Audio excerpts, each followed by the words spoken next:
everybody, welcome to Fractured Focus, episode number 20, the show where we obsess about everything from geek culture to nerd news, along with random topics for discussion. I'm one of your hosts, Ben Gordon, and coming in live from the great state of Nebraska, the original swino of Omaha himself, Mr. Matt Swinehart. Matthew, how are you doing?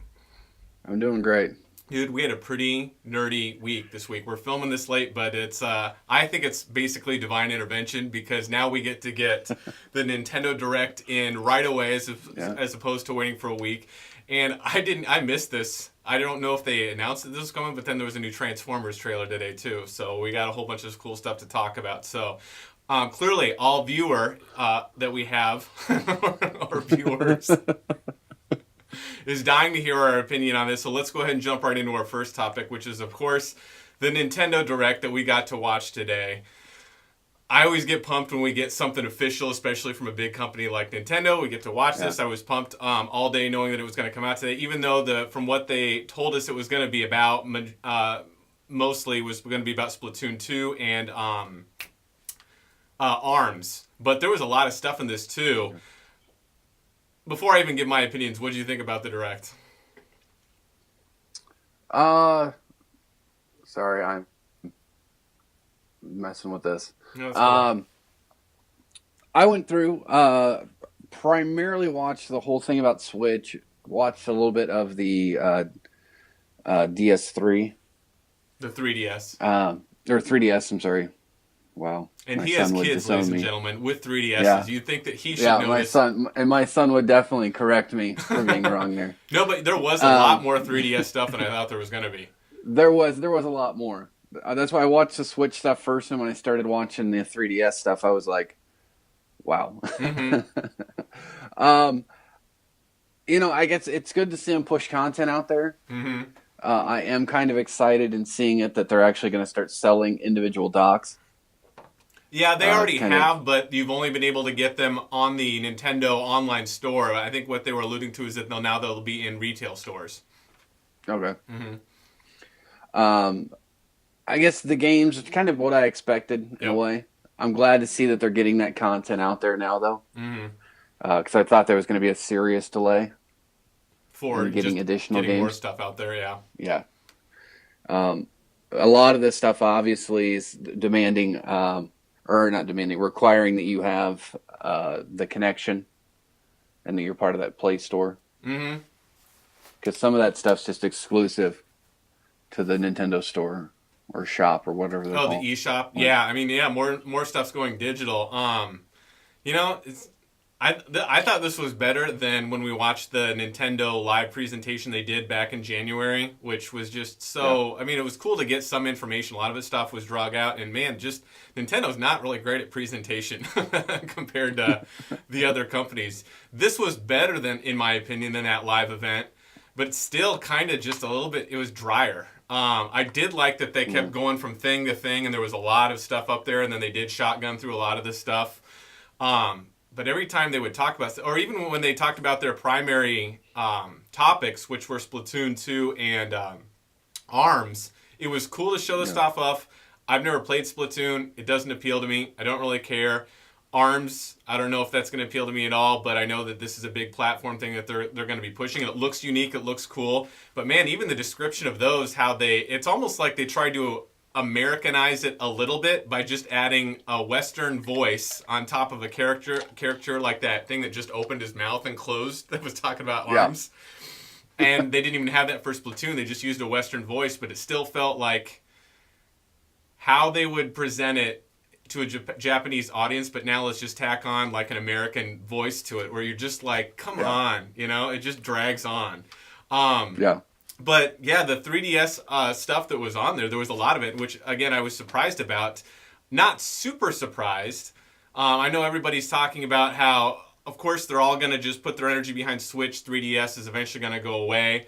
I think that that's totally true, don't you? That eventually Switch is just going to like encapsulate both of those markets that, have the console and the handheld over time, over the next couple of years. But I don't think that that's going to be right away. I mean, remember when the DS originally came out and it would play, Game Boy Advance games plus the new DS games, and they kept saying right away, well, no, this is a third pillar. We're still going to support the Game Boy Advance And at the time, what was out, the GameCube. This is just a third pillow. Well, we all know that was bullshit because the DS absorbed everything. But of course, don't they have to say that? Because if they like stop talking about pushing the 3DS out there, and there are millions and millions of those consoles out there, with people still buying those games, why would you just turn off that faucet right away? So I mean that. Well, yeah, and there's still games in development. Right, exactly. You're gonna shit all over those companies that are making games for you right now. I know. I mean, it's like no. I mean, I think that I'm sure there's going to be a bunch more 3DS games come out this year and some into 2018. I would be surprised how much goes into 2019. I think by that time the Switch is going to be the primary console. But when some or the next iteration of what the 3DS might be. Well, they my may guess keep something like it. My guess is the Switch just takes over the handheld and the console. I think that they're going to eventually just push that one platform that does both. But you could be right. If they do just another portable, it'll depend on how everything plays out. But clearly the Switch is selling very, very well. I mean, in Japan, it even is tranched what the PS4 did its opening month, which I did not expect that at all. I thought that. Yeah, no, that's. It's still hard to find one. Surprising. It's funny, too, when you see people take this and run away with it. Everybody likes to make grand assumptions about what's going to happen, I think, a lot so that they can say, see, I wanted to be able to tell you I was right. But I still laugh when I still see people on the internet talk about how projected to do better than the Wii. No fucking way. I do not buy that. I don't think this will ever hit those numbers. That's like lightning in a bottle. And the fact that your grandfather could pick up the controller and play Wii Bowling, you don't have that kind of easy to pick up and play thing with the Switch. You have more of it than you do within, let's say, a PlayStation or an Xbox, but you don't have that lightning in the bottle thing that you did with the Wii. So I don't think this will ever have to do, or ever will do Wii numbers. And I don't think it has to be a success. I think this is going to be a big success for Nintendo. But when I see people say, this could be bigger than the Wii, I'm like, really? Do you really think that? Like, slow your roll. Yeah. I don't know about bigger than the Wii, but this could be the first console where you have multiple in your house. Yeah. And people on them at one time.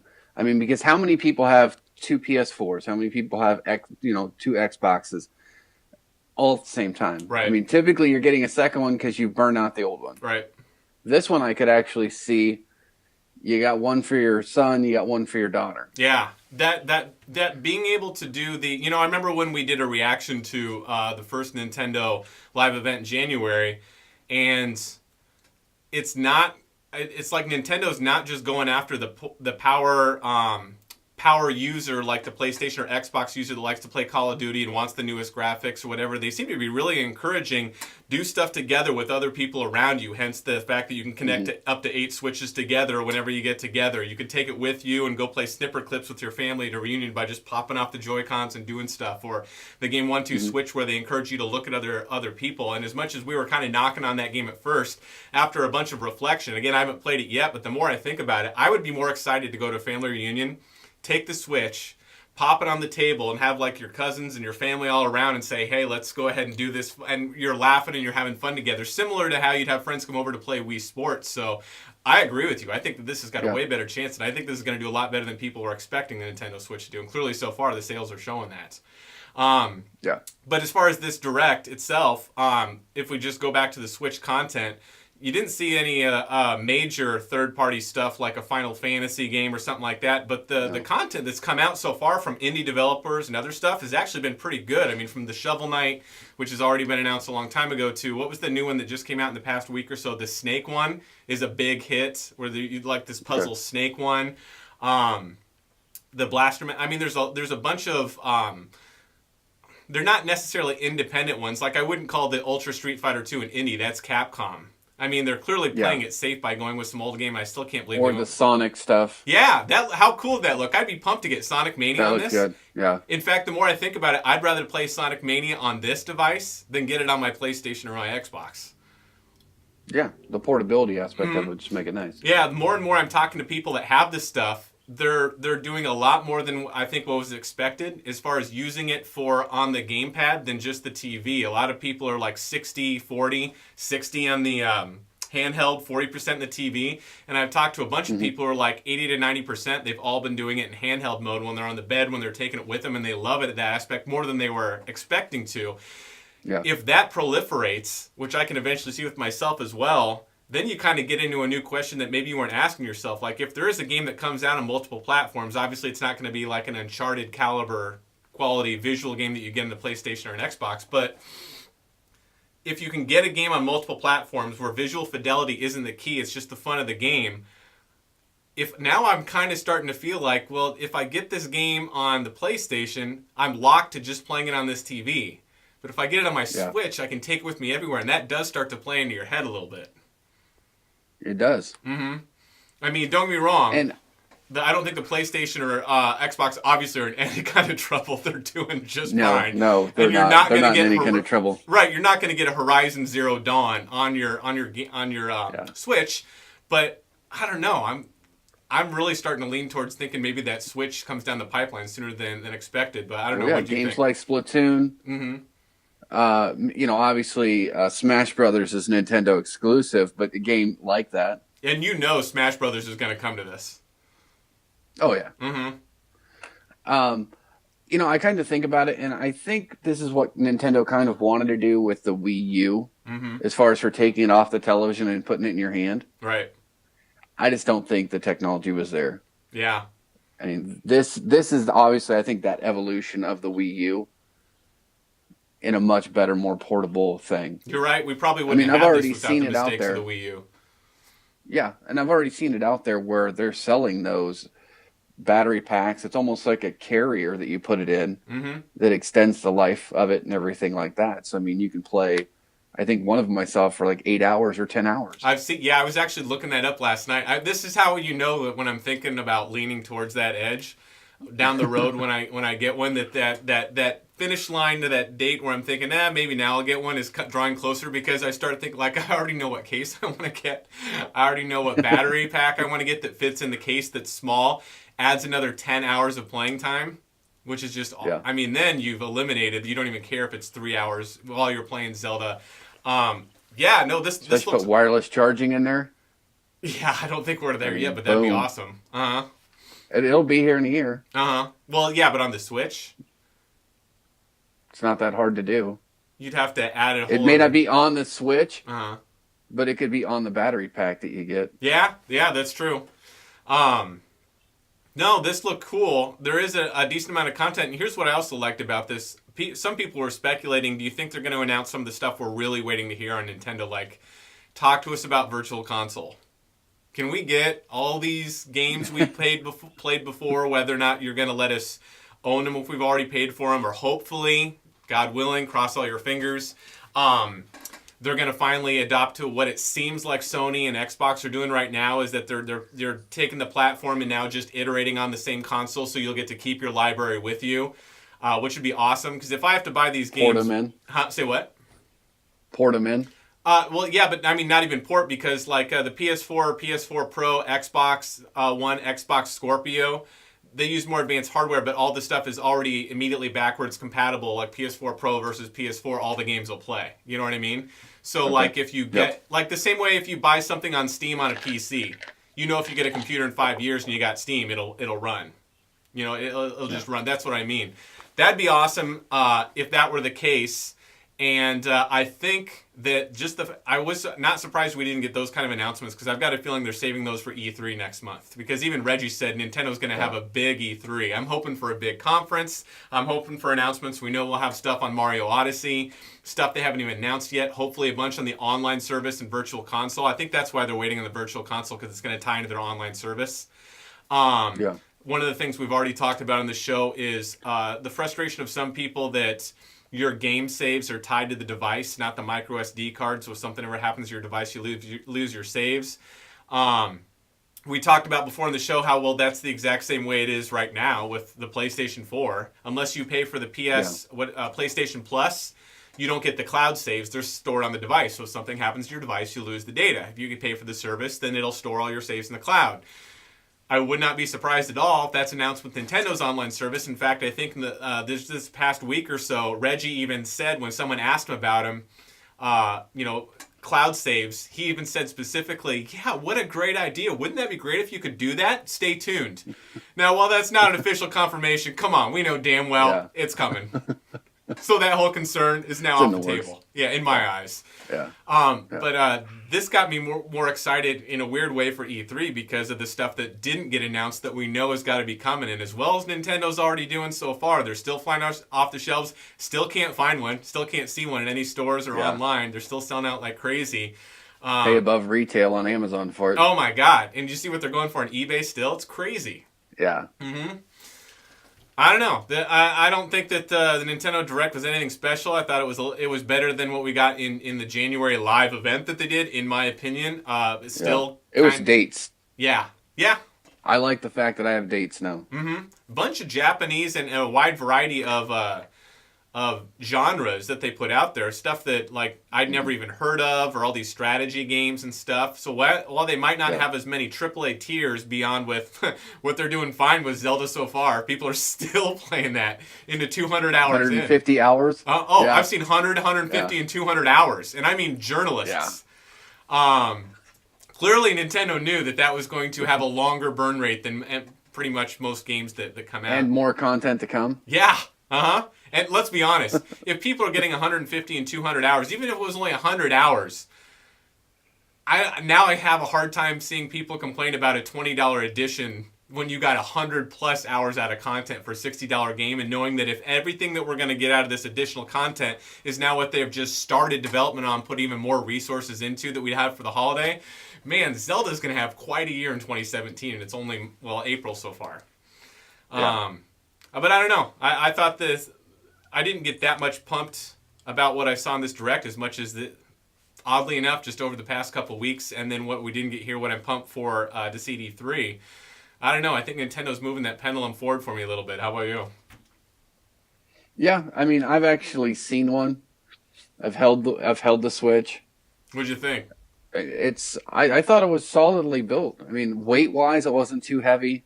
It's good size. I heard it was night and day compared to the Wii U Fisher-Price gamepad. Oh yeah. It's not big and bulky like that. It's like the screen's about the size of an Amazon Fire. Mm-hmm. And the Joy-Cons, they seem a little small, but I also didn't take one off and hold it sideways either. It was just on the device. I mean, it's the right size for the device itself. Mm-hmm. But I mean, I was impressed. I mean, graphically it looked nice and everything like that. All the movements were smooth. I mean, it looked like a quality item. Yeah, plus then you can always get the Pro Controller at home for having a full-fledged controller. And as much as I know that, I think we were, correct me if I'm wrong, not pumped about the $70 Pro Controller price, even though PlayStation and Xbox controllers are $60, that there was a $10 premium. Everyone I've talked to about the Pro Controller says, no, it's like the best modern controller that they've ever played on. I don't know if it's the size of the buttons or how they use. They go, no, everything. The digital pad feels like a Nintendo digital pad that sometimes they just don't nail as well in other consoles. Yeah. It's got the NFC reader on it for the Amiibo built into the controller. It's got tilt and access. It's even Mac and PC compatible because it's Bluetooth, and it's become the preferred use for people that want to use controllers on their computer for a lot of people on the internet too. I don't know. I think I'm getting a little bit of Switch fever here though, Matt. Maybe we should just start doing that in the show. Yeah. I don't know. But as far as the conference overall, I didn't think it's anything special, but I'm still pumped for how the system's do. Would you agree? I mean, if you want to see some titles that are coming out in the future, I think it's worth a watch. Mm-hmm. Yep. But yeah, I mean, there's no real huge updates or anything like that. Yeah, I mean, neither one of us are Splatoon fans, the ARMS looks... No, but I mean, to that point, I thought it was kind of cool, both with Splatoon and with Mario Kart 8 Deluxe. That I'm pumped for. They're doing some competitions that they're actually sponsoring, and Splatoon is already a huge one in the gaming world. Yeah, there's a big but to actually, that. Yeah, to see that they're hosting some stuff. To kind of generate their own buzz and excitement is kind of cool to see. Yeah, I forgot about that Mario Kart 8 stuff because so many people didn't get to play that, even though it's been touted as one of the best Mario Kart games ever, just because the Wii U didn't sell really well. So the fact that we're getting that, plus all the DLC, which was also heralded as one of the best DLC for any game ever, and I have no basis of comparison because I never played it, so I don't know. But they said the extra tracks you got, carts, all that stuff was fantastic. We're going to get all that stuff from day one with Mario Kart 8 Deluxe. But now it looks like, correct me if I'm wrong, didn't they say that in the Direct, that they've added a whole bunch of new levels for battle mode, which is one of the favorite things we did back in college? Yeah. I don't know. I'm telling you that penultimate, this switch bug is starting to crawl in there. I don't care how weird that sounds. Well, ladies and gentlemen, let us know what you think about the Nintendo Direct that aired today. Is it got you excited? Or not really? I don't know. Let us know.